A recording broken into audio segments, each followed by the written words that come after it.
Bienvenidos todos a Detox Teológica, en donde el propósito es desintoxicándonos para regresar a una teología reformada. El día de hoy vamos a dar inicio al capítulo 12. Estamos casi a la mitad. O ya, bueno, ya pasamos la mitad, pero pues ya estamos en esta parte importante del libro de Apocalipsis. Es el capítulo 12. Esta va a ser la parte número uno. Es la sesión 248. El título que utilizo es la misma que aparece en esta Biblia que veo, que verifico, que es la mujer y el dragón. ¿Ok? Puse en especial las letras rojas para que se pueda ver el color rojo. Y lo pongo a propósito porque de hecho es una de las características que pone como, de qué color es el dragón como tal. Muy bien, para entender ahorita del capítulo 12, tenemos que recordar que acabamos de terminar el capítulo 11, en donde es la séptima trompeta, y la séptima trompeta corresponde precisamente a la cuestión del juicio final. Entonces, si yo pensara, dijera, bueno, si ya hablamos de la trompeta 7 y ya se terminó, pues ya debería de terminar. Y vamos a ver que va a volver a iniciar nuevamente. Entonces, esto es por eso que el Apocalipsis no está escrito de manera lineal. No se está este, o sea, construyendo la narrativa de que un capítulo se va aumentando con el otro, si el otro el otro. No, sino que está en paralelos progresivos. Se leen unos, da todo y regresa. Esto mismo pasa en los sellos, en las vasijas también, y ahora después con las trompetas. Así que estamos viendo la tercera vez que está pasando. Entonces, tenemos que entender esa situación. Al final vamos a ver algo importante con la cuestión de Jericó y voy a reforzar ese concepto de la cuestión de Jericó. Es importante entender lo que pasa y lo quiero que lo veamos aquí porque nos va a dar más amplitud y más claridad de lo que está pasando. Y una cosa interesante es esta, que para poder nosotros entenderlo, tenemos que ver las analogías que se tienen, la relación, las referencias que se van a estar apuntando. Y principalmente en este capítulo 12 lo que se está hablando, si yo lo empiezo a leer, va a aparecer personajes como una mujer. Si yo vengo o alguien viene de un trasfondo católico, va a pensar que es la Virgen María. Y he escuchado a mucha gente que dice, sí, no, no, pues también puede ser, pero no es. Ok, esa es una falta de claridad y también quedar bien con todos, pero no tiene nada que ver. La Virgen María no tiene absolutamente nada que ver aquí. Es una cosa que quiero que quede claro, porque si yo lo quiero ver, va a decir, y ver las estrellas, y si yo pienso en la cuestión de la imagen, iba a poner una imagen ahí de la Virgen, pero mejor no la puse, porque creo que ya es irresponsable ponerlo ahorita, porque podrá haber alguien que puede confundir. Y si trae ese trasfondo, eso es lo que va a permanecer en su mente. Y eso no tiene nada que ver. Pero hay dos estrellas, ¿no? Entonces diremos, oye, ¿por qué hay estrellas? ¿Qué es lo que está pasando? ¿Qué es lo que sucede? Entonces, esto nos va a tener que, para poderlo interpretar, y si tuviéramos el conocimiento muy claro en nuestras mentes del Antiguo Testamento, luego podríamos nosotros ligarlo a la escena en donde va a estar hablando esto de los astros y de todo en la historia de José. Por lo tanto, voy a leer todo el capítulo 37 para que nada más tengamos este concepto, nos ayude. Y voy a dar algunos otros, pero el propósito de esta sesión no es ver con mucha profundidad todo lo que estamos, todos los versículos, sino dar una, una cuestión, ahora sí, una narración más general y explicación para que se pueda uno ubicar y podamos entonces ahora sí entrar al detalle de cada uno de los versículos. Pero ya por lo menos los voy a poder ubicar. Esa es una gran ventaja. Entonces, para regresarnos ahorita y para que veamos en el capítulo 37, vamos a ver aquí de Génesis. Génesis 37 dice, habitó Jacob en la tierra donde había morado su padre, en la tierra de Canaán. Esta es la historia de la familia de Jacob. Recordemos que la tierra de Canaán va a ser la tierra prometida, ¿no? Esta es la historia de la familia de Jacob. José, siendo de edad de 17 años, apacentaba las ovejas con sus hermanos y el joven estaba con los hijos de Bila y con los hijos de Silpa, mujeres de su padre, e informaba a José a su padre la mala fama de ellos. Y amaba a Israel a José más que a todos sus hijos. Ciertamente Jacob es el que cuando se le cambia de nombre y que le cambia de Jacob a Israel, ¿no? Por eso es Israel ahí. Más que a todos sus hijos porque lo había tenido en su vejez y lo hizo y le hizo una túnica de diversos colores y viendo sus hermanos que su padre lo amaba más que a todos sus hermanos, le aborrecían y no podían hablarle pacíficamente.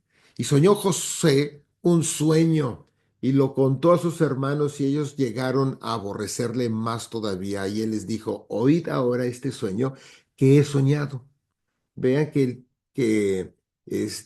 lo va a explicar, ¿no? Y dice, he aquí que atábamos manojos en medio del campo, y he aquí que mi manojo se levantaba y estaba derecho, y que vuestros manojos estaban alrededor y se inclinaban al mío. Le respondieron sus hermanos, ¿reinarás tú sobre nosotros o señorearás sobre nosotros? Y le aborrecieron aún más a causa de sus sueños y sus palabras. Soñó aún otro sueño y lo contó a sus hermanos diciendo, he aquí que he soñado otro sueño, he aquí que el sol y la luna y 11 estrellas se inclinaban hacia mí. Y lo contó a su padre y a sus hermanos, y su padre le reprendió y le dijo, ¿qué sueño es este que soñaste? ¿Acaso vendremos yo y tu madre y tus hermanos a postrarnos en tierra ante ti? Y sus hermanos le tenían envidia, mas su padre meditaba en esto. ¿Ok? Después, en el 12, después fueron sus hermanos a apacentar las ovejas de su padre, a Siquem, y dijo Israel a José, tus hermanos apacientan las ovejas en Siquem, ve y te enviaré a ellos. Y él respondió, heme aquí. E Israel le dijo, ve ahora, mira cómo están tus hermanos y cómo están las ovejas y tráeme la respuesta. Y lo envió del valle de Hebrón y llegó a Siquem. Y lo halló un hombre andando él errante por el campo y le preguntó a aquel hombre diciendo, ¿qué buscas? José respondió, busco a mis hermanos, te ruego que me muestres dónde están apacentando. Aquel hombre respondió, ya se han ido desde aquí y yo les oí decir, vamos a Dotán. Entonces José fue tras sus hermanos y los halló en Dotán. Cuando ellos lo vieron de lejos, antes que llegara cerca de ellos, conspiraron contra él para matarle. Y dijeron el uno al otro, he aquí viene el soñador. Ahora pues, venid y matémosle y echémosle en una cisterna y diremos, alguna mala bestia lo devoró y veremos qué será de sus sueños. ¿Qué será de sus sueños? Cuando Rubén oyó esto, lo libró de sus manos y dijo, no lo matemos. Y les dijo Rubén, no derramaréis sangre, echadlo en esta cisterna que está en el desierto y no pongáis mano en él por librarlo así de sus manos para hacerlo volver a su padre. Sucedió pues que cuando llegó José a sus hermanos, ellos quitaron a José su túnica, la túnica de colores que tenía sobre sí, y le tomaron y le echaron en la cisterna, pero la cisterna estaba vacía, no había en ella agua.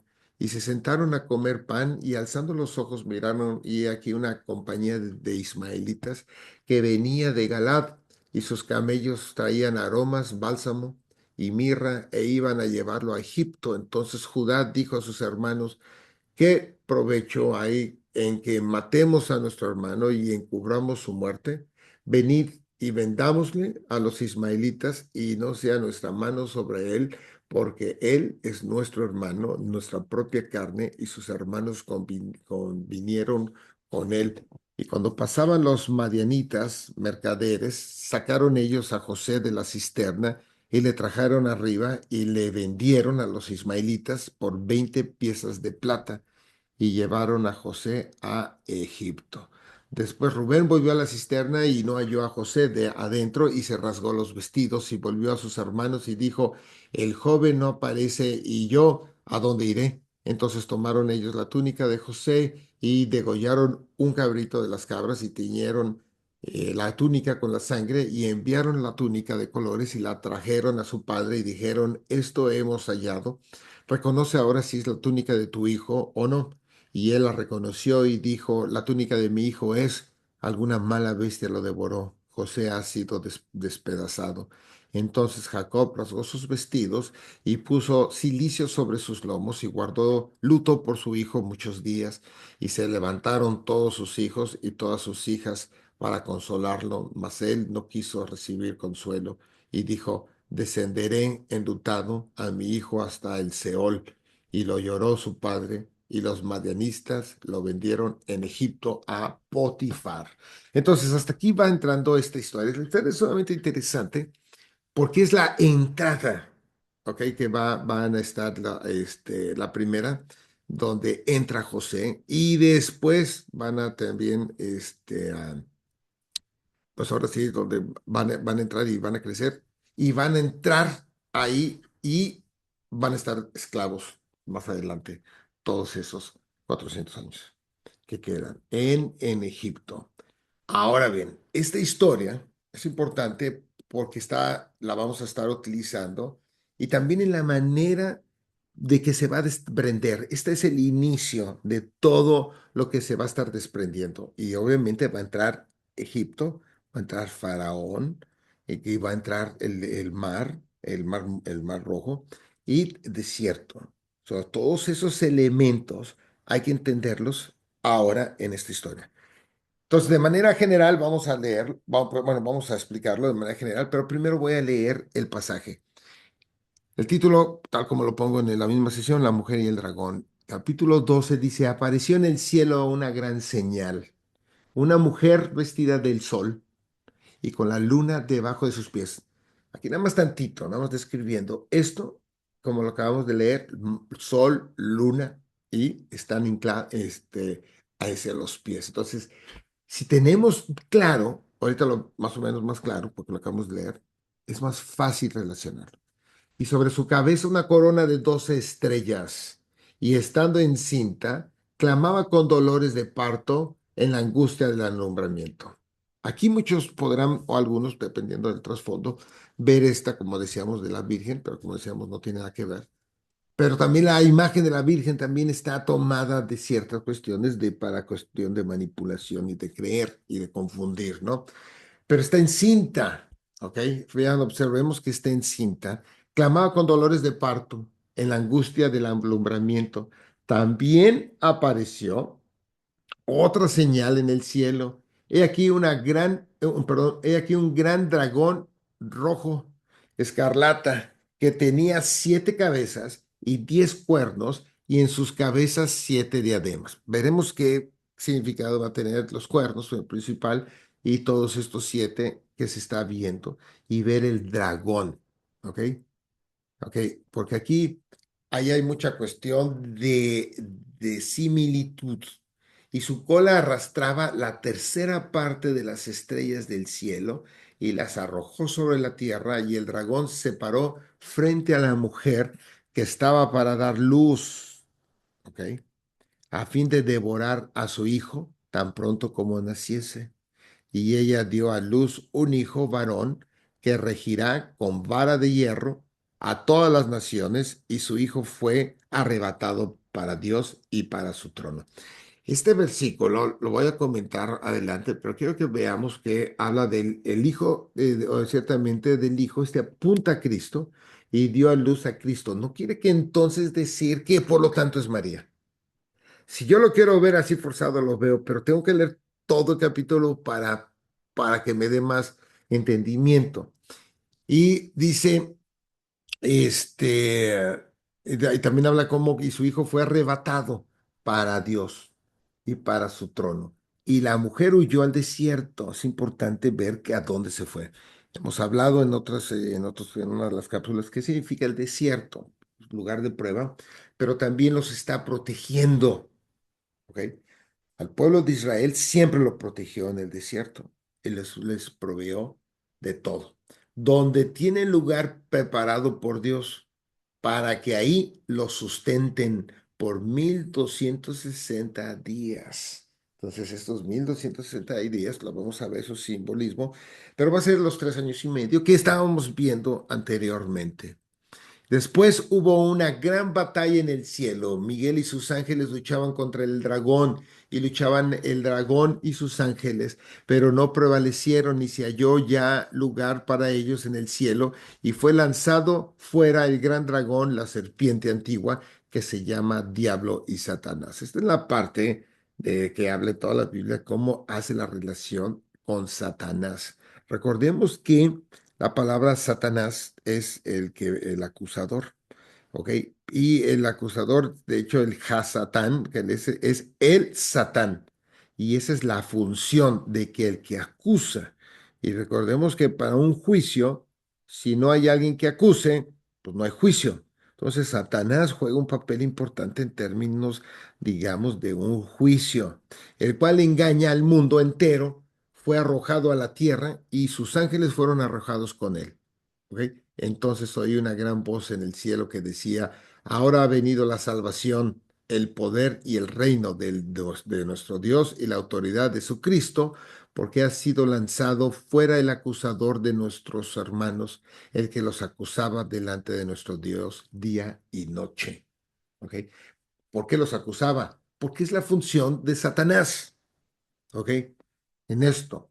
Después, y ellos le han vencido por medio de la sangre del cordero y de la palabra del testimonio de ellos, y menospreciaron sus vidas hasta la muerte. Si lo vemos un poco, estos obviamente están aquí, vamos viendo todo lo que hemos leído en otros capítulos de este mismo Apocalipsis, que están relacionados con el Antiguo Testamento también. Por lo cual, alegraos cielos y los que moráis en ellos. Ay de los moradores de la tierra y del mar, porque el diablo ha descendido a vosotros con gran ira, sabiendo que tiene poco tiempo. Y cuando vio el dragón que había sido arrojado a la tierra, persiguió a la mujer que había dado luz al hijo varón. ¿Ok?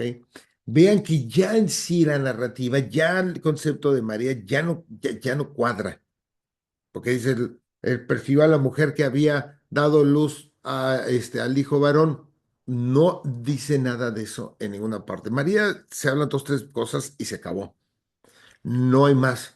Y se le dieron, dice a la mujer, las dos alas de la gran águila para que volase de delante de la serpiente al desierto, a su lugar donde es sustentada por un tiempo y tiempos y la mitad de un tiempo.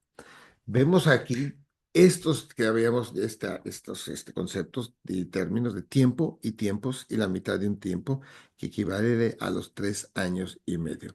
Así que vemos cómo aquí le dieron alas a la mujer, las dos alas de la gran águila. Entonces, continuando aquí, dice, y la serpiente arrojó de su boca, fíjense, tras la mujer agua como un río para que fuese arrastrada por el río, pero la tierra ayudó a la mujer, pues la tierra abrió su boca y tragó el río que el dragón había echado de su boca. Aquí hay una especie de diluvio invertido, ¿ok? Si vemos el diluvio, cuando cae el diluvio, el agua no toda provenía de las nubes, se abren también la tierra y sale de la tierra. Y aquí se mete otra vez de la tierra. Entonces hay se reinvierte en esto. Entonces, si vemos esto que de la inundación y de todo, y que tenemos que entonces, cuando veamos esto, a hablar de la cuestión del diluvio. Pero son todos estos versículos, entre más conceptos se tiene del Antiguo Testamento, se hace más rápido la conexión. Entonces el dragón se llenó de ira contra la mujer y fue a hacer guerra contra el resto de la descendencia de ella, los que guardan los mandamientos de Dios y tienen el testimonio de Jesucristo. Importante aquí, la mujer, como hemos visto también en la otra parte de aquí, en los otros capítulos, la mujer viene a ser la iglesia ahora. Y si lo vemos aquí, dice los que guardan los mandamientos de Dios. ¿Quiénes son esta? La iglesia, el pueblo de Dios o el pueblo fiel del pacto. Y tienen el testimonio de Jesucristo. Esto es la definición que podemos entender que habla la iglesia. Entonces, por lo tanto, la mujer no es una persona como tal, sino que habla de iglesia. Ahora, vamos viendo un poquito más esto. Comentarios generales. La mujer como tal y las estrellas están aquí hablando, está hablando, es una relación entre José y sus hermanos ante la presencia de Dios. El dragón que aparece, ok, y trata de devorarlos ahí, ciertamente vemos que va siendo la cuestión de ataque hacia la iglesia por parte de Satanás. A la mujer se le van a dar alas o se le dan alas de águila si escapa y ella es depositada, la es llevada en el desierto. Esto nuevamente nos va a traer la imagen y el concepto de, este, de, de otros pasajes del Antiguo Testamento. La mujer representa, como lo hemos dicho, el pueblo de Dios, representa el pueblo fiel del pacto.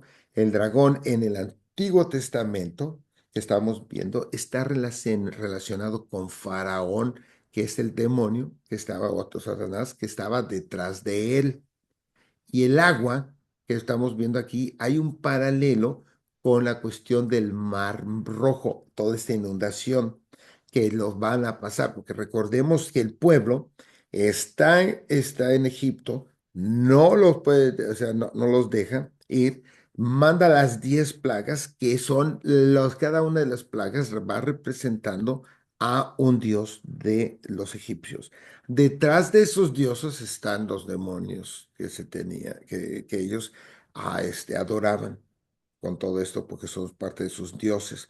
Y Dios con mano poderosa, cada uno los va destrozando, ganando a ellos. Y ellos, como egipcios, ven que sus dioses se están colapsando y Dios sale, obviamente, como el único Dios, no como el único Dios que nosotros no sean, porque hemos hablado de Elohims, que también se les conoce como Dios, pero el único que es el creador de todo.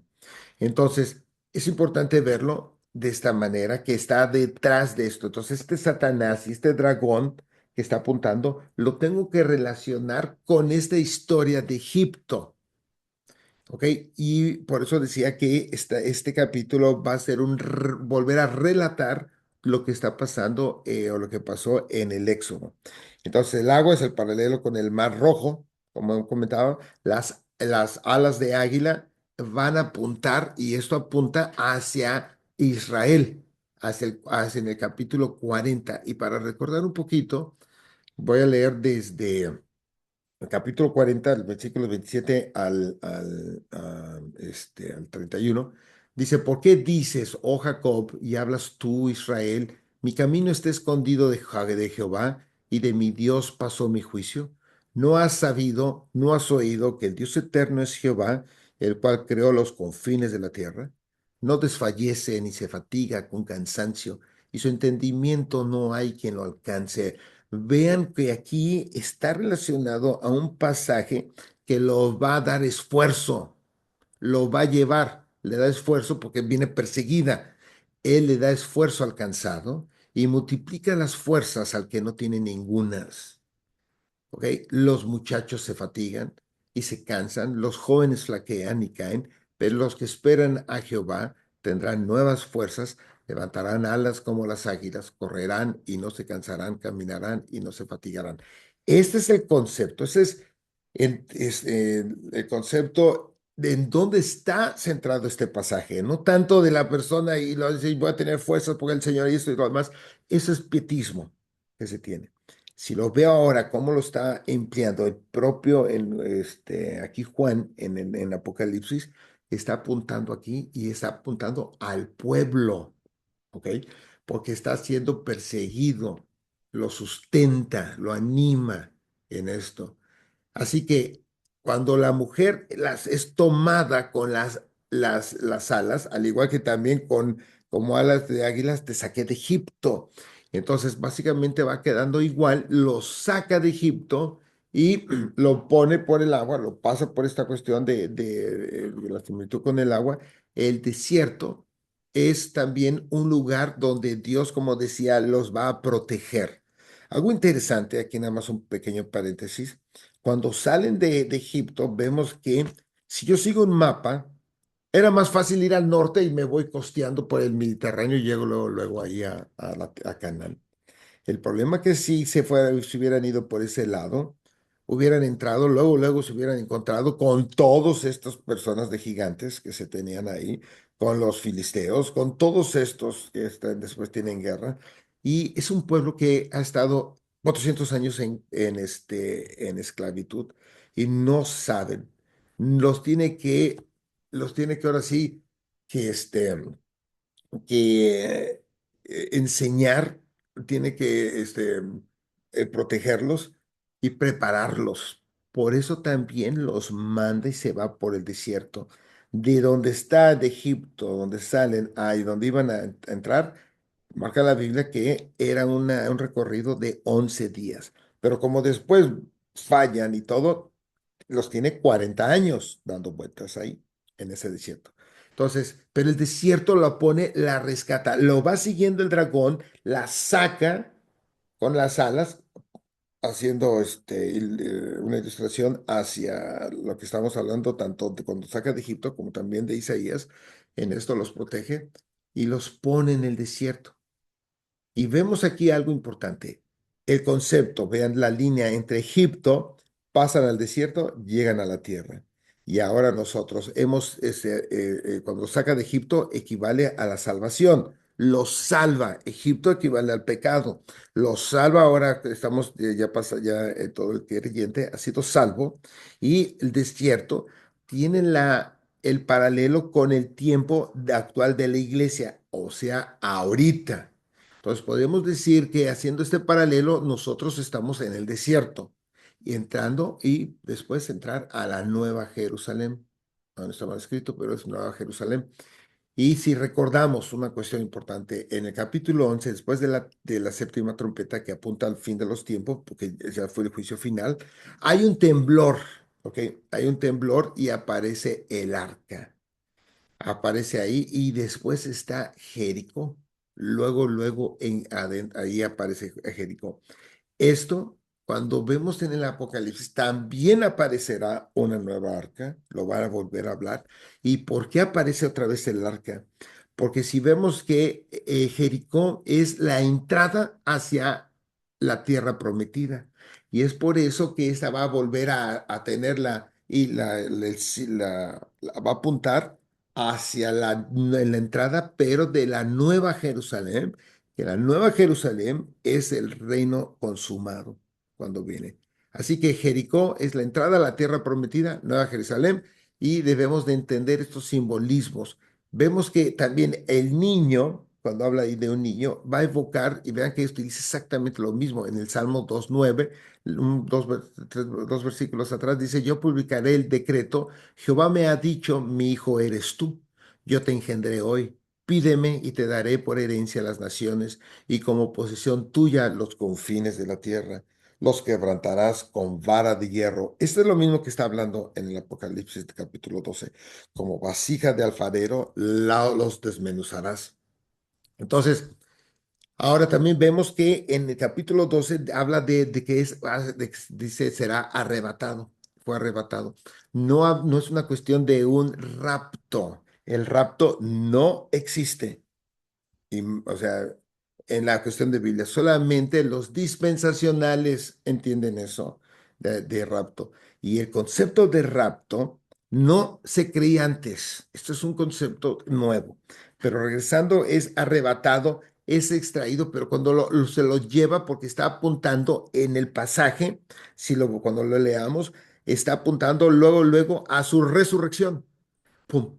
Y dice, y está sentado ahorita, si lo leemos nuevamente. Está ahí, está sentado y apunta a Cristo. Entonces se va directamente hasta allá. Entonces aquí vemos cómo Satanás ataca y vemos cómo la mujer es llevada, es salvada. Y esto representa a la mujer como la iglesia. y la va a preservar hasta que Cristo regrese. Y así termina este capítulo 2. Entonces, con esta ilustración mucho más general, yo espero que se pueda conceptualizar y poder ubicar ahora que veamos cada uno de estos versículos con más detenimiento. Así que les invito a que lo lean, lo escuchen nuevamente para que pues, se vaya quedando un poco más en la mente de nosotros y podamos estructurarlo mejor y entenderlo más claramente.